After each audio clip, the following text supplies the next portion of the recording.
Hey, folks, welcome to another live stream. This is going to be a pretty quick one, just some thoughts at the end of a long day here in South Africa. Listen, I don't know how to say this gently, but a lot of us have been misled, and we still we know intuitively that we've been misled, but we are still following that advice. We're still accepting those biases. We're still accepting those hypotheses. Um, it's sort of subconscious. It's not conscious. And why am I saying this? Why is this thought coming to me today? Well, I had some lovely conversations today, one of which will be published on YouTube, if not tomorrow, then maybe next week. Let's see.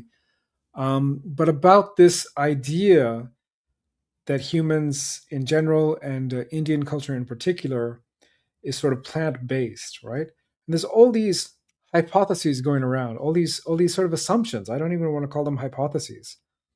So one thing that came up in one of the conversations I had today is, when you look at modern day hunter gatherers, they're doing more gathering than hunting, and the assumption there is that a gathering is plant foods.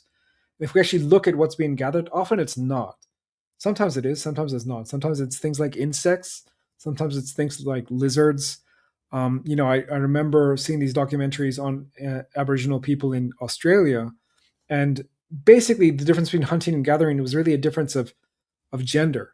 The women were doing the gathering and the men were doing the hunting. The men would hunt big prey, like say I'm talking about Australia here, so it was like the kangaroo, right? And the women would gather, quote unquote, gather. But what were they gathering?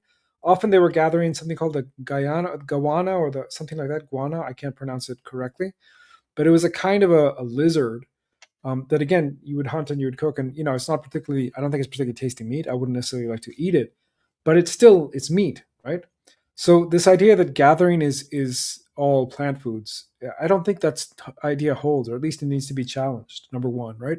So hunters, gatherers, how much were they hunting? How much were they gathering? And how much can we? The point number two is how much can we extrapolate historical diets from the current diet of people who are some of the most marginalized people on the face of the planet, right?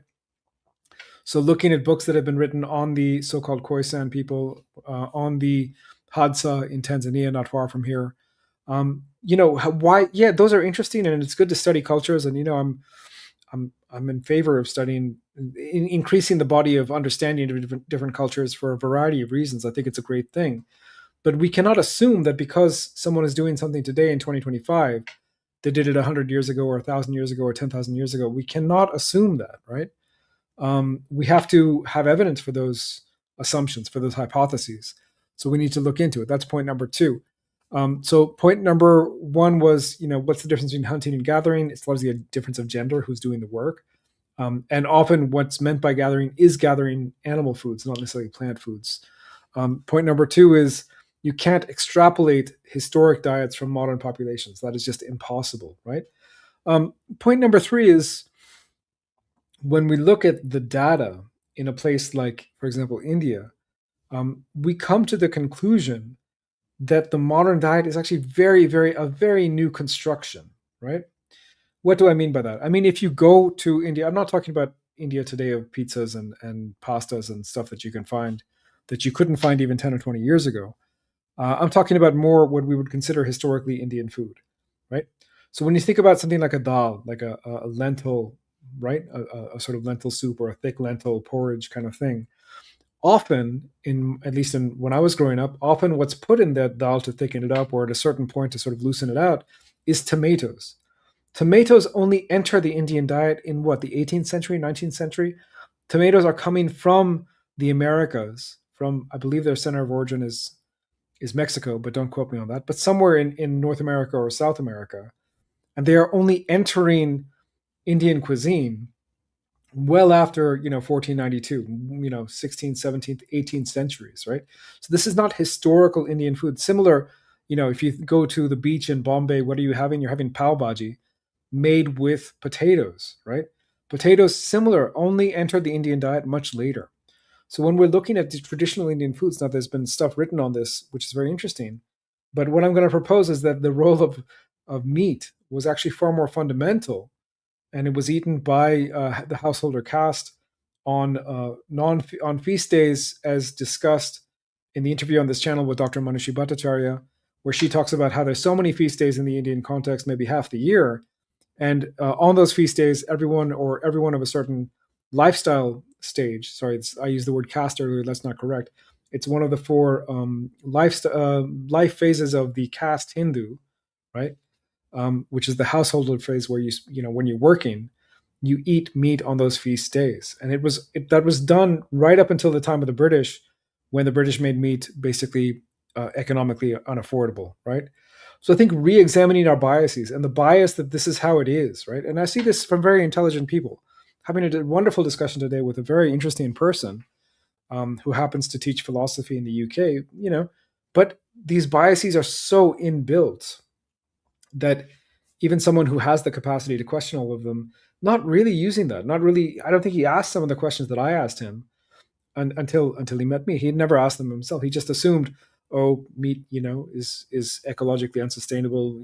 Meat is not healthy. Like all of these ideas. So something to keep in mind, and I think it's a good reminder for all of us to just kind of keep that in check. Is what I'm thinking, does it make sense? Is it validated by my experience? Is it validated by fact? Of course, when I said these things to him, the interesting thing that came out was that actually he had been vegetarian or close to vegetarian for an extended period of time, and he had suffered some health consequences, or he'd felt that he suffered some health consequences, which went away when he reintroduced meat. Right. So it's interesting that when I was telling him, he was like, something clicked. It's like, oh, that makes actually a lot of sense to me, given my own personal experience. So some food for thought.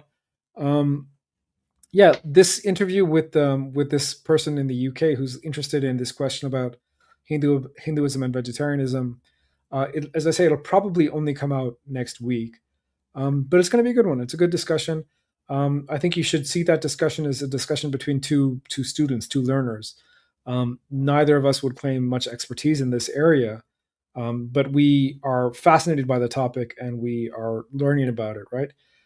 If you want to look at the interview with the expert, I again would send you back to the interview with Dr. Manushi Bhattacharya on this channel. If you're interested in that, or if you're watching this on Facebook or LinkedIn and you don't have that interview, just comment down below and I will send you the link. Thanks so much, and I will see you in the next one.